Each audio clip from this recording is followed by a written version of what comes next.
je suis Clément Alain, je travaille à l'Institut de l'élevage, donc un institut de recherche et développement dans l'élevage des ruminants. Donc c'est tous les ruminants et le cheval également, donc les herbivores globalement. On m'a demandé de faire une présentation sur l'élevage de précision. On m'a dit aussi que c'était un public de béotiens, mais j'ai l'impression que pas tant que ça finalement, parce que j'ai vu des têtes que je connaissais. Donc la présentation que je vais vous faire, c'est... je vais faire une présentation assez générale pour vous expliquer comment les nouvelles technologies sont rentrées en production laitière et comment ça a révolutionné un peu cette production.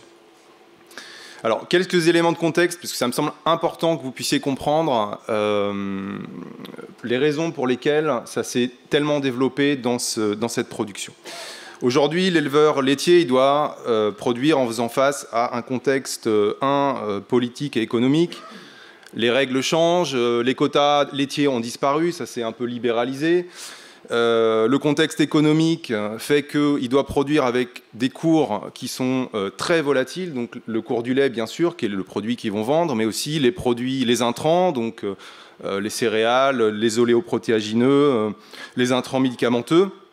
Et il doit faire face à ces aléas économiques chaque jour, donc c'est relativement compliqué. Il y a un contexte structurel qui est vraiment très important et qui probablement explique le plus l'évolution en tout cas l'avènement de l'élevage de précision. Ce contexte-là, qui dépend bien sûr du contexte politique et économique, c'est qu'on a un agrandissement important des élevages laitiers. Les élevages où finalement l'éleveur il connaît chaque nom de ces vaches, c'est en train de disparaître. Aujourd'hui, on est sur une taille moyenne en France de 60 vaches laitières environ par élevage, mais c'est quasiment rien par rapport aux autres pays européens, quoi. Si on regarde chez nos voisins, on dépasse facilement les centaines de vaches par élevage et les milliers de vaches dans certains cas. Donc, il a de moins en moins de temps pour gérer individuellement ces animaux. Et puis le contexte sociétal, il est quand même assez compliqué. Je pense, pour vous, si vous êtes des professionnels de la santé animale, vous connaissez aussi bien ce problème-là. Il y a quand même, il y a eu un certain nombre de vidéos qui ont circulé ces derniers temps sur les problèmes de maltraitance dans les abattoirs. Il y a, disons, chez le citoyen, une volonté de conserver des élevages avec une idée un peu romantique des vaches qui pâturent sous les pommiers, etc. Et certainement pas des très gros élevages. Alors là, vous voyez une image où on parle d'usine à vaches, la ferme des 1000 vaches, etc. Donc il y a ce problème-là, il y a le problème de l'environnement. On accuse l'élevage laitier d'être pollueur, d'émettre des gaz à effet de serre, ce qui est vrai en partie, mais souvent un peu exagéré. Et puis également, le développement des gens qui arrêtent de consommer des produits animaux. Donc l'éleveur laitier, il doit faire face à tout ça. C'est un contexte difficile, économiquement, mais aussi socialement, psychologiquement pour les éleveurs. Parallèlement à ça, c'est pas nouveau pour vous non plus, il y a une révolution numérique dans tous les domaines, dans le domaine de la robotique, dans le domaine de l'Internet des objets, du big data, de la réalité virtuelle. Et finalement, ces deux contextes de l'élevage et du numérique se confrontent et expliquent en partie l'émergence d'un élevage de précision, donc qui répond à un certain nombre de besoins. C'est-à-dire que les éleveurs, ils disposent maintenant, je vais y revenir après avec quelques exemples, mais ils disposent de capteurs pour pouvoir monitorer leurs animaux, que ce soit d'un point de vue sanitaire, pour gérer la reproduction, pour gérer l'alimentation. Donc ça va les aider à surveiller leurs animaux sans avoir à les observer tous un à un. Ils ont accès à des tableaux de bord avec l'analyse de données et donc ils vont pouvoir prendre des décisions plus précises, plus rapides qu'auparavant. La robotique va leur permettre de limiter les charges de travail. Vous voyez sur l'image, sur la photo, là, c'est un robot qui distribue automatiquement de l'aliment pour les bovins. Donc c'est du fourrage et des concentrés, enfin une ration mixte, mélangée. J'aurais pu parler du robot de traite également, bien sûr. Et puis, les nouvelles technologies vont pouvoir l'aider à prendre en compte un peu mieux les demandes sociétales. Donc sur l'image, là, on voit une vache qui pâture. C'est souvent ce que les consommateurs imaginent lorsqu'ils achètent un pack de lait, que la vache elle pâture. Ce n'est pas toujours le cas. Mais L'utilisation de nouvelles technologies, on en parlera après, peut aussi aider les éleveurs à mettre en avant et à faciliter finalement, plutôt retourner à des pratiques qui correspondent aux demandes du consommateur. Donc voilà, l'émergence d'un élevage de précision, si j'essaye de le définir rapidement, hein, pour ensuite dérouler quelques exemples, l'élevage de précision, c'est quoi? C'est un ensemble qui comprend l'animal, qui va exprimer un comportement, qui va produire, les capteurs qui vont être sur l'animal, dans les bâtiments, dans l'environnement, et qui vont capter de l'information, l'activité de l'animal, sa température, sa production, etc. Ces données-là, elles sont traditionnellement transformées via des modèles qu'on appelle prédictifs, c'est-à-dire qu'on va comparer un enregistrement en temps réel à l'historique de cet animal-là, par exemple l'activité, une augmentation d'activité à un moment donné, comparée à la dernière semaine, peut alerter l'éleveur sur, par exemple, l'expression d'une chaleur. Ça va être transformé en alerte, en indication pour l'éleveur qui va pouvoir compléter cette information-là par ses observations sur l'animal et donc prendre une décision de traiter l'animal, de l'inséminer, de l'alimenter, etc. On associe également à cette définition d'élevage de précision la robotique, c'est-à-dire que de plus en plus les éleveurs sont équipés de robots de traite, robots d'alimentation. Ces robots-là, ils peuvent être programmés, pilotés par l'éleveur, mais ils peuvent être aussi pilotés par tous les capteurs qui vont enregistrer des choses automatiquement et donc par rétrocontrôle pouvoir opérer une opération de façon automatisée. Voilà. Globalement, ce qu'on appelle l'élevage de précision, et nous, ce qu'on aime bien, c'est laisser l'éleveur au centre de cette définition-là. Ce matin, j'ai entendu parler de confrontation entre les algorithmes, la robotique, le médecin. Nous, on aime bien laisser tout le monde ensemble et que ce soit finalement un environnement où l'éleveur trouve sa place. Alors un exemple concret, je l'ai un peu expliqué tout à l'heure, mais c'est un des outils les plus présents sur le marché aujourd'hui de l'élevage laitier, c'est les détecteurs automatisés des chaleurs. Donc comment ça marche? C'est un capteur accéléromètre positionné au niveau du cou. La vache, lorsqu'elle est en chaleur, alors oui, peut-être pour vous expliquer pourquoi, il faut que je revienne à ça, si vous connaissez pas le sujet, pardon, c'est qu'aujourd'hui, les vaches laitières, elles produisent de plus en plus. Au pic de production, on peut avoir jusqu'à 60 kg de lait par jour, c'est énorme. Elles produisent plus, elles se reproduisent de moins en moins bien. Donc les éleveurs aujourd'hui, et je vous rappelle que pour faire du lait, je ne veux pas vous insulter en disant ça, hein, mais pour faire du lait, il faut un veau, et pour faire un veau, il faut que la vache soit inséminée. Et donc il faut détecter les chaleurs. Pour détecter les chaleurs, il y a deux moyens. Soit on observe les animaux en détectant des signes particuliers, comme on voit sur l'image, le chevauchement d'un animal par un autre, par exemple. Soit on peut utiliser des aides, donc l'accéléromètre en est une. La vache, lorsqu'elle est en chaleur, elle va augmenter son activité physique, elle va bouger plus, faire plus de mouvements, se faire chevaucher par d'autres vaches. Bon, en tout cas, ça, on peut le détecter avec l'accéléromètre et on a des pics très clairs de hausse d'activité lorsque une vache est en chaleur. Ça envoie une alerte à l'éleveur qui va donc savoir que Marguerite est en chaleur et donc prendre la décision ou non de l'inséminer en fonction du stade, du nombre de jours après le vélage. Voilà un exemple concret. Par ailleurs, on a aujourd'hui une offre qui est vraiment extrêmement importante et diversifiée pour les éleveurs. Je vous parle là sur l'image que de ce qui est sur le marché, c'est-à-dire que je ne vous parle pas de ce qui est de domaine de la recherche. Aujourd'hui, un éleveur laitier, il peut s'équiper d'énormément d'outils. Donc là, on est à l'université d'été de la e-santé. Donc si on parle de santé, on va être capable aujourd'hui de mesurer online, par exemple, la présence de certaines enzymes dans le lait ou d'hormones comme la progestérone. Alors les enzymes, aujourd'hui, c'est la LDH, donc liée à des inflammations. On peut mesurer ou détecter la posture de l'animal, son état d'engraissement.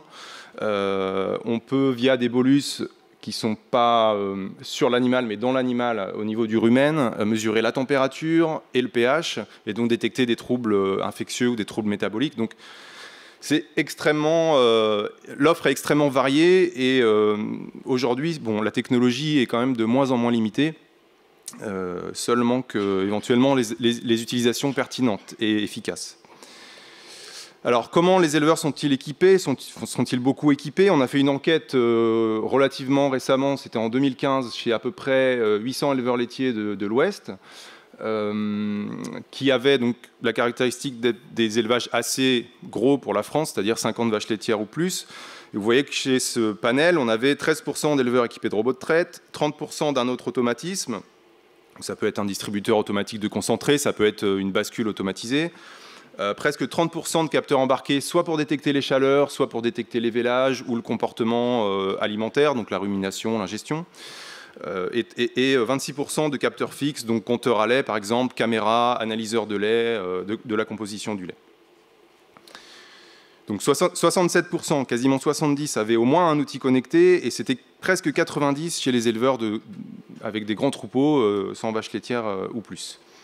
Et pour ceux qui n'avaient rien du tout, 40% d'entre eux quasiment envisageaient de s'équiper à court terme. Donc c'est une vraie tendance, ce n'est pas simplement quelques geeks qui s'équipent.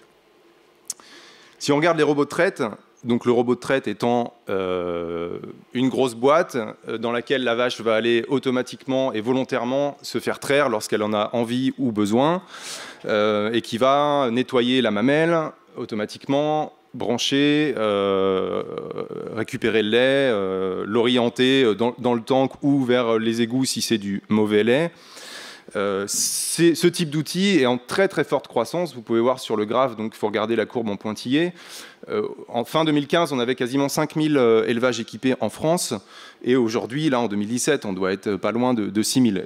Ça représente, c'est pas énorme sur, je sais plus exactement combien on a d'éleveurs laitiers, 70 000, 80 000. Mais c'est quand même 2 fois plus qu'en 2010, fin 2015. Donc une croissance extrêmement forte pour quand même un produit qui coûte autour de 150 000 €. Donc c'est pas rien.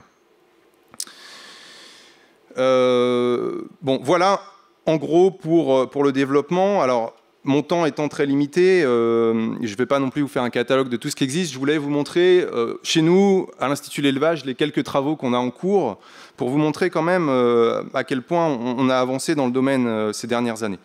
On a 2 projets là en ce moment, un sur l'imagerie 3D et un sur la géolocalisation des animaux. Sur l'imagerie 3D, en fait, grâce au progrès énorme qu'il y a eu dans les jeux vidéo ces dernières années, notre idée, c'était de se dire, est-ce qu'on est capable de faire une image 3D complète d'une vache? Parce qu'on arrive à faire des images partielles, mais c'est tellement gros qu'avoir l'animal dans son ensemble, c'était compliqué. Avec derrière l'idée de se dire, bon, ça, on va pouvoir l'utiliser pour diverses applications, mesurer le volume de l'animal, la surface corporelle. Aujourd'hui, on n'a que son poids, finalement, c'est quelque chose d'assez basique, mais on voulait des paramètres un peu plus innovants. Réaliser des mensurations facilement sans avoir à manipuler l'animal, ce qui peut parfois être un peu dangereux pour les opérateurs. Je vais vous passer une petite vidéo de la première vache qu'on a passée. Alors, je suis désolé, la qualité de l'image n'est pas très bonne, ça tremble un peu, mais ça montre que c'est réel. Donc voilà le scanner qu'on a développé à l'Institut de l'élevage avec l'INRA et avec 3D West. C'est un scanner qui se déplace et avec un système de couple laser-caméra, on va avoir 5 images de la vache qu'on va agréger ensuite pour en faire une image en 3D. Donc ça donne une image extrêmement complète et précise. Alors là, vous voyez juste le nuage de points, mais une fois qu'on l'a lissé, je vous promets qu'on voit vraiment des détails assez incroyables. On voit même les veines sur le ventre de la vache, les trayons, etc. L'idée à partir de ça, c'est quoi? C'est par exemple de pouvoir évaluer l'état d'engraissement de la vache.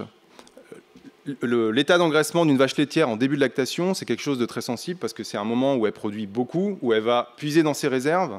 Et les éleveurs, souvent, ils ont du mal même en observant, ils ont du mal finement à détecter les variations d'état d'engraissement. Avec une image seulement d'une partie de la vache, par exemple le dos, on est capable de façon très fine et beaucoup plus finement qu'un humain à l'œil nu, de voir des variations d'état corporel et donc de pouvoir intervenir d'un point de vue alimentaire, par exemple, au moment où une vache maigrit trop ou au contraire grossit trop. Et puis d'autres applications qu'on a en cours, donc là c'est pas une vache laitière, c'est un veau, mais c'était je pense que vous ne voyez pas très bien sur l'image. L'idée était de faire du pointage morphologique, donc de réaliser tout un tas de mensurations sur l'animal qui peut être utilisé après en sélection génétique de façon automatisée sur l'image en 3D. Donc ça offre des perspectives vraiment intéressantes et j'imagine que dans le domaine de la santé vétérinaire, des informations comme le volume de l'animal ou la surface corporelle, ça peut être des choses qui sont intéressantes pour bien doser les traitements par exemple. L'autre développement qu'on a eu récemment, c'est avec une entreprise espagnole, c'est de la géolocalisation.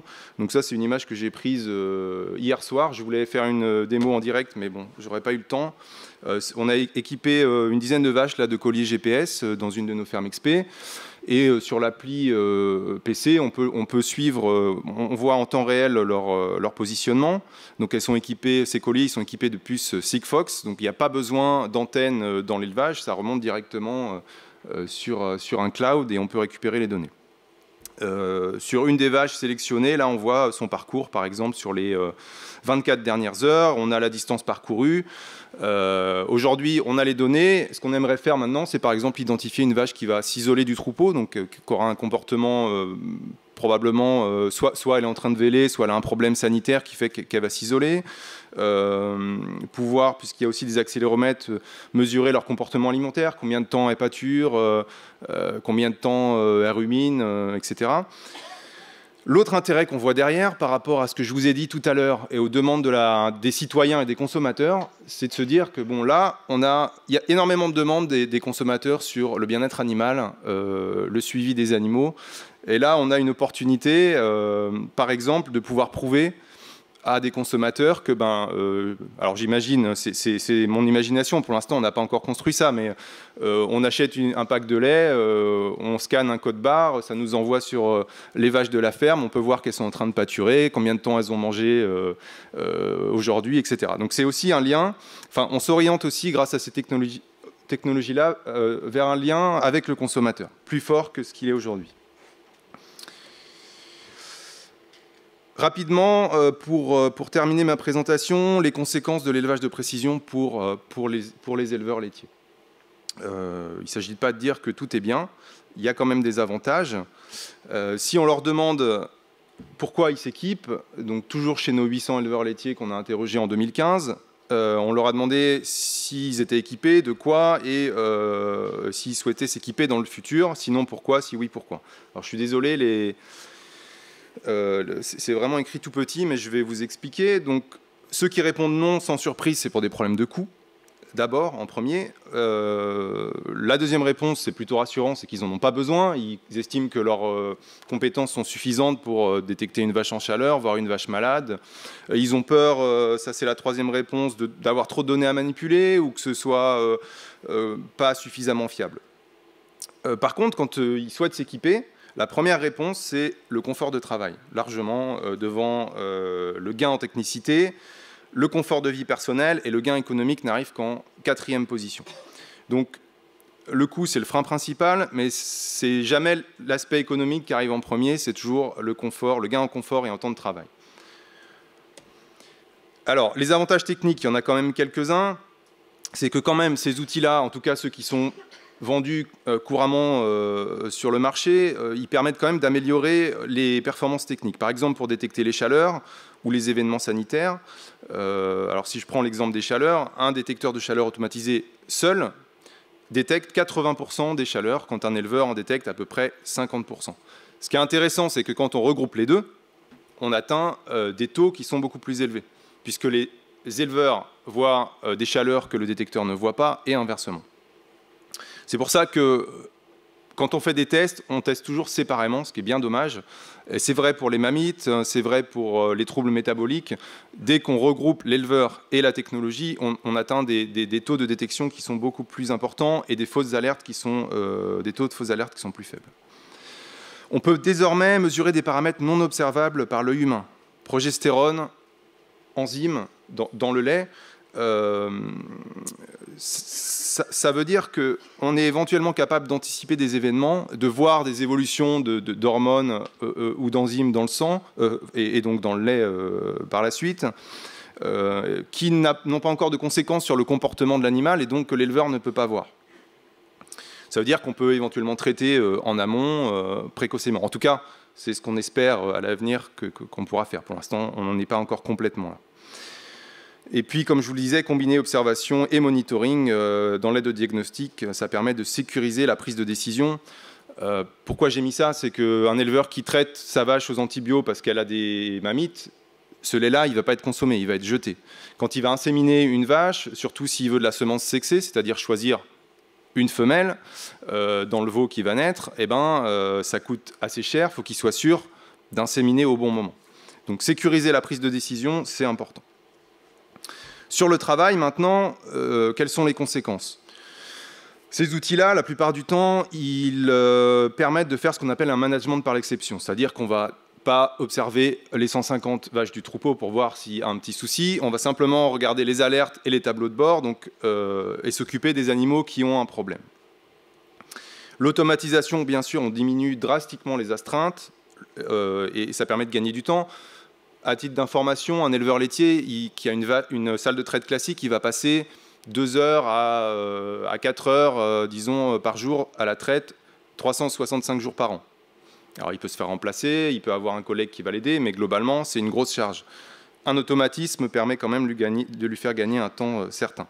Et puis, sur le confort de travail, ces nouveaux outils du digital permettent de surveiller à distance, par exemple. Souvent, on peut avoir une caméra reliée à son smartphone ou à sa tablette et observer de chez soi le bâtiment et ne pas avoir à se lever la nuit. On sait que quand on a un détecteur de vélage, on va recevoir une alerte et donc on n'est pas obligé de se lever 5 fois la nuit pour aller voir sa vache si tout va bien. Et comme on sait que c'est très fiable, ça rassure. Donc, confort de travail, c'est aussi, comme je vous l'ai dit, quelque chose de très important pour les éleveurs. Après, il y a un certain nombre de... Enfin, il ne s'agit pas de dire, encore une fois, que c'est parfait. Il y a encore des choses qui ne vont pas. On en est au tout début de l'élevage de précision. Il y a beaucoup de choses à améliorer. La gestion des alarmes, c'est une nouvelle source de stress. Un témoignage d'éleveur. Avant, j'avais une salle de traite, j'avais fini la traite à 8 heures, je savais que je devais retraire à 17 heures. Entre les deux, le dimanche, je pouvais aller manger chez mes beaux-parents, il n'y avait pas de problème, tout se passait bien. Maintenant, je pars, je peux recevoir sur la route une alarme disant « ton robot de traite est en panne ». Bon, c'est un nouveau problème qui est apparu. Qui dit technologie, dit données, dit traitement des données, donc ce sont aussi des nouvelles astreintes, de même que la maintenance.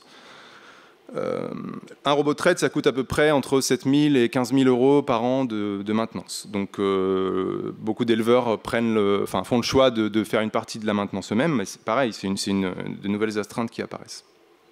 Il y en a d'autres, je vais pas toutes les lister. La question de la perte d'autonomie décisionnelle. Et c'est marrant parce que j'ai vu ce matin exactement le même genre de questionnement par rapport à la médecine humaine et aux médecins qui risquent de perdre des compétences. Et c'est pareil pour les éleveurs. Aujourd'hui, la génération d'éleveurs qui arrivent à la retraite, ils ont les compétences pour détecter des signes de troubles pathologiques, d'expression des chaleurs, notamment. Demain, si à chaque fois qu'ils interviennent, c'est parce qu'ils ont reçu une alerte, finalement, ils vont arrêter d'avoir ces compétences-là et on se demande, dans 2-3 générations, est-ce que les compétences de base, finalement, ne vont pas être perdues? Et puis, il y a la question de la relation homme-animal. Là, on a affaire, c'est pas du végétal, donc l'animal, il exprime un comportement. Si à chaque fois qu'il voit arriver l'éleveur, c'est parce que l'éleveur, il a reçu une alerte disant « t'es malade », eh ben, on va supprimer les rapports positifs entre l'éleveur et l'animal et on risque de créer finalement une sorte de... enfin, bon, ça ne se passe pas comme ça dans les faits. En fait, les éleveurs équipés, souvent, ils sont contents d'avoir plus d'informations pour mieux s'équiper de leurs animaux. Mais en tout cas, c'est des questionnements nouveaux qu'on n'avait pas jusqu'à maintenant. Et puis, il faut dire les choses telles qu'elles sont. Aujourd'hui, dans toutes les études économiques qu'on a faites, le rapport coût-bénéfice, il est globalement défavorable, c'est-à-dire que le retour sur investissement, que ce soit pour un robot de traite, pour un détecteur automatisé des chaleurs, pour un détecteur de vélage, pour un bolus ruminal, pour ce que vous voulez, si on n'intègre pas la partie confort de travail qui n'est pas chiffrable en euros, on peut toujours chiffrer le temps en euros, mais le temps, s'il n'est pas réinvesti pour une autre activité économique, c'est difficile de le transformer en euros. Donc globalement, les bénéfices économiques ne sont pas encore présent.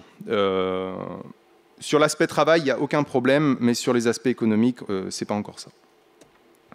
Voilà, donc quelques éléments à retenir. L'élevage de précision, c'est de toute façon une conséquence logique de la digitalisation du monde, qu'on le veuille ou non. Il y a des gens qui sont contre, parce que les vaches, bizarrement, elles doivent continuer à être élevées comme il y a 100 ans, et les éleveurs, pareil, hein, ils n'ont pas le droit à la modernité. Je dis ça de façon provocante, mais c'est une réalité. Il y a des gens qui pensent comme ça.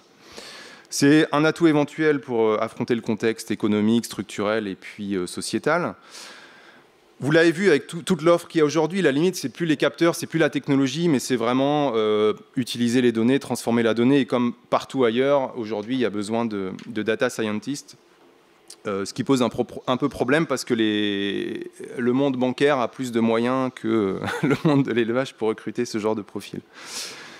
Les impacts de l'élevage de précision sur le travail et les bénéfices économiques, malgré tout, ça dépend aussi des pratiques d'utilisation des technologies. Je n'ai pas du tout le temps de développer ça, mais évidemment, ça dépend beaucoup des pratiques et des performances de l'éleveur avant de s'équiper. S'il était très mauvais pour détecter les mammites avant, ça va forcément l'aider. S'il était très bon, ça ne va pas lui apporter grand-chose. Les bénéfices économiques ne sont pas évidents. Et puis, ce qui est clair, c'est que l'élevage de précision, ça transforme fondamentalement le métier d'éleveur. Il faut une nouvelle organisation, il faut de nouvelles compétences. Alors ça peut être un atout pour attirer des jeunes aussi dans ce métier-là, des jeunes qui sont assez familiers avec les nouvelles technologies. Et c'est aussi une opportunité pour maintenir certaines productions et métiers en difficulté. Vous avez peut-être l'impression que c'est réservé à l'élevage intensif, mais ce n'est pas du tout vrai. Les petits ruminants, donc les moutons et les chèvres notamment, il y a beaucoup de bergers qui sont vraiment très intéressés par ça, parce que pouvoir suivre à distance son troupeau de brebis dans les alpages sans avoir à regarder, enfin, soit être en permanence avec elles, soit à regarder si tout va bien, c'est un vrai plus. Et puis, par rapport aussi aux questions de prédation, il y a beaucoup de questions qui se posent par rapport aux attaques de loups, etc. Il y a des éleveurs de brebis qui s'intéressent aux technologies pour essayer de les appuyer dans la surveillance. Je vous remercie.